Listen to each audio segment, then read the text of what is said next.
Buyer-friendly conditions continued in August, but is that coming to an end? Here's your Toronto real estate market update. The core of Toronto had 910 sales in August, a decrease of 11% from July, and essentially the same amount as August of last year. Sales falling from July to August is pretty typical, as it's happened 5 out of the last 6 years, with August of last year being the only one where sales actually increased from July. As far as new listings went, there were 2,417 new properties being put up for sale, which is a decline of 16% compared to July and an increase of 16% compared to August 2022. No one wanted to list their home for sale in the summer last year with the way interest rates and home sales were going. So the drop in the number of new homes coming to market was bigger than the drop in sales, which caused total available inventory to drop as well by 8.3% compared to July. Again, very normal for activity in August. The market was still fairly soft in August and favored buyers a bit, but you can see that the number of new listings fell more than sales. And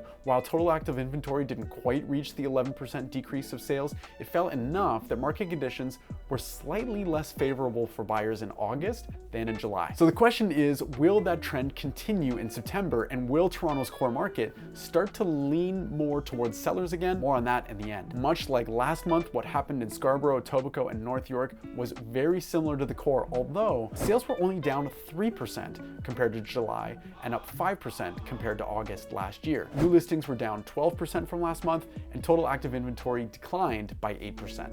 So again, we have that trend of new listings dropping much further than the drop in sales. So active inventory goes down, which causes market conditions to slightly tighten for buyers. I said last month that I thought the August market would be very slow, but I was wrong. Activity didn't drastically decline from July, although there was a pronounced decline in activity from June. So overall, it was still a pretty quiet summer. Heading into the fall market, it's very common for homeowners to hold off on selling their place until September. And I can tell you that there have been 721 new listings in the core since September 1st, which would be a pace of over 3,300 for the month if maintained. And in that same time, there have been 65 sales so far, but sales take a bit of time to build up, whereas new listings are typically prepped and ready to go as soon as Labor Day is over. And in the areas outside of the core, there have been 547 new listings so far. Those areas are off to a bit of a slower start with bringing new homes to market. The Bank of Canada held interest rates steady on September the 6th, but high rates still remain a problem